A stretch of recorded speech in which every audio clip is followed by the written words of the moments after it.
enumerate 함수에 대해서 알아보도록 하겠습니다.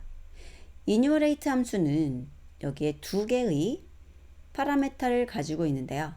앞에 있는 것이 iterable 이라고 해서 여러 개의 데이터를 가질 수 있는 그런 객체를 말하고요. 그 다음에 start는 정수 값을 하나 주는 것을 의미합니다.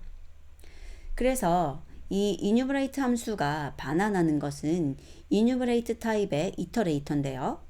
이 iterator라고 하는 것은 실제로 모든 아이템을 다 한꺼번에 만들어서 가지고 있는 것이 아니라 필요에 의해서, 즉 next라고 해서 다음 아이템을 필요로 합니다 라는 신호를 주었을 때 그 다음 항을 만들어서 주는 것을 의미하는데요. 자, 한번 제가 여기에 iterable, 문자열 iterable을 하나 준비했고요. 그 다음에 enumerate라고 해서 이 iterable을 건네주었습니다. 그리고 start는 디폴트 값을 그냥 써서 0을 그대로 쓸 겁니다. 자, 그래서 만들어진 이 b는 iterator입니다. 여기 보시면 enumerate 타입의 오브젝트고 주소값만 보여주는 것이거든요.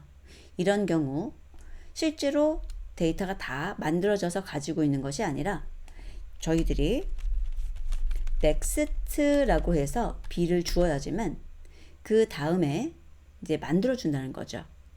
그래서 다음 항을 만들어서 가져오는데 이것이 이제 스타트 번호 0번이고 이것이 이 iterable에 들어있던 첫 번째 아이템입니다. 그리고 이렇게 next를 할 때마다 그 다음을 가져오게 돼요. 그리고 모든 것을 다 만들어서 가져다 줬는데 또 next를 하게 되면 stop iteration이라는 것이 발생합니다. 이런 식으로요. 자, 그래서 iterator라고 하는 것은 next에 의해서 다음 항을 만들어서 가져올 수 있는 종류를 이야기합니다.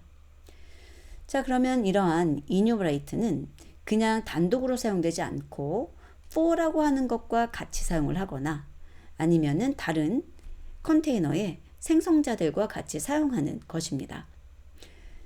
예를 들어서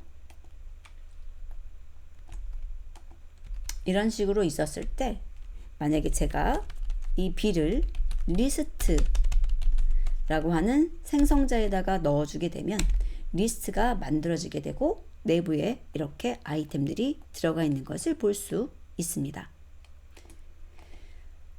자, 그러면 for를 이용하는 것도 한번 해보도록 할까요? 제가 컴프레hension에 대해서 이야기를 했었는데요. 컴프레hension으로 for x in 한 다음에 이 뒤에다가 enumerate를 주는 거예요. 그리고 나서 여기에 x를 항으로 하는 것을 출력해 보게 되면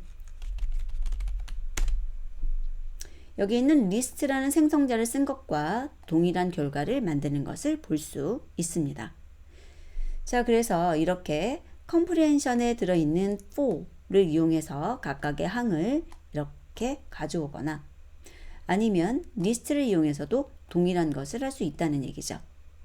그래서 enumerate는 for문이나 다른 생성자하고 같이 사용해야 된다는 것 기억을 해주시고요. 동작을 이제 살펴볼게요. 동작을 보게 되면 여기 iterable에 있는 한 개의 아이템과 이 start로 지정하는 것 숫자가 나오는데 이 숫자는 1씩 증가합니다. 그래서 0, 1, 2 이런 식으로 나온 거죠. 자, 여기에 있는 것을 한번 저희가 만들어 볼게요. 1, 2, 3라고 하는 문자를 3개를 갖는 A 리스트가 있는데요. 이것에 대해서 1, 2, 3과 같이 반환되도록 하려면 enumerate A라고 하는데 start를 1로 주셔야 됩니다. 그리고 이것에 대해서 리스트로 바꾸어서 B라는 이름을 주고 출력해 본다면 리스트인데 튜플을 3개를 갖는 리스트인 것을 볼 수 있고 저희가 스타트에 지정한 이 1부터 시작해서 일씩 증가하는 숫자와 A가 가지고 있는 각각의 아이템을 이렇게 튜플로 묶어서 반환하는 것을 볼 수 있습니다. 자, 그리고 여기에 있는 코리아, 멕시코, USA라는 세 개의 아이템을 갖고 있는 이터러블과 0이라는 스타트를 이용해서 0 코리아, 1 멕시코, 2 USA라고 하는 것을 만들어 보려고 합니다. 자, 그러면 저희가 enumerate라고 쓰고요. 그 다음에 이터러블 countries 그리고 스타트는 0으로 주셔도 되고 생략하셔도 되겠죠. 그리고 이것에 대해서 리스트로 만들어서 출력하면 되겠습니다. 이런 식으로요. 다음은 집 함수에 대해서 알아보도록 하겠습니다. 집 함수는 이터러블을 여러 개 사용해서 그 이터러블에 있는 같은 위치의 아이템들을 하나로 묶어주는 동작을 하게 됩니다. 자, 예를 들어서 여기에 A, B, C가 있는데요. 이것에 대해서 제가 집하고 A, B, C라고 나열을 할 수가 있겠죠. 그리고 나서 만들어진 이 객체는 출력을 하면 이터레이터이기 때문에 집 객체다. 그리고 주소만 나오게 돼요. enumerate하고 똑같이 여기 있는 집 객체는 다른 컨테이너의 생성자 또는 for라는 것으로 반복을 하는 것을 해 주셔야 합니다. 왜냐하면 여기 있는 리스트 또는 뭐 튜플 이런 컨테이너의 생성자라던가 for라는 것을 이용해서 반복을 할 때 next라는 것이 동작을 내부에서 하고 있기 때문입니다. 자, 우선 리스트로 바꿔서 보게 되면 여기 같은 위치에 1, 1, 1 3개가 묶어져서 튜플로 나오고 2, 2, 2라고 하는 3개가 또 묶어져서 튜플로 나오는 것을 볼 수가 있죠. 자, 그리고 여기에 있는 D에 대해서 next라는 것이 동작을 한다고 이야기를 드렸었죠. 이런 식으로 next를 이용해서 다음 항을 만들어서 가져오는 겁니다. 그리고 또 next를 하면 그 다음 항을 만드는 거죠. 그래서 이런 식으로 동작을 하는 이터레이터들은 이렇게 다른 컨테이너의 생성자하고 함께 쓸 때 그 생성자에서 내가 받은 그 객체의 넥스트를 취해서 아이템들을 가져다가 등록하는 것이기 때문에 자연스럽게 이런 동작이 된다는 것이고요. 그 다음에 for라는 것, 예를 들어서 comprehension 한번 해볼게요. 만약에 e라는 것을 하는데 제가 여기에다가 for x in 하고 집 주는 거죠. 이렇게 하게 되면은 이제 리스트가 만들어지는데 그 리스트 내부에 들어있는 이 x가 튜플이 되는 거죠.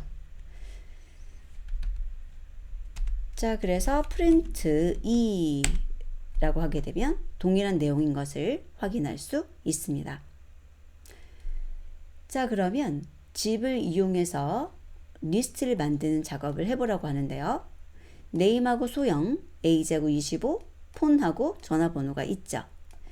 그래서 집이라고 하고 A, B라고만 넣어주시면 되고요.